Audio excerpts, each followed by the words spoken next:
Это сегодня ребенок умер.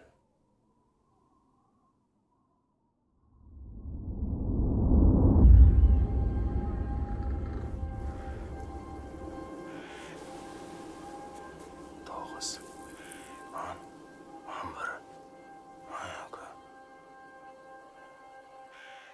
он үш.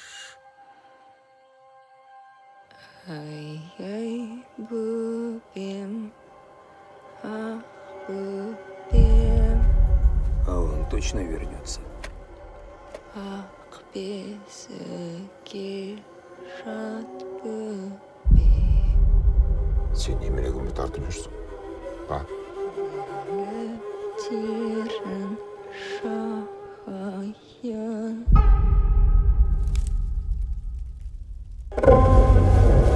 Сарқантыға қалай жетесіңдер?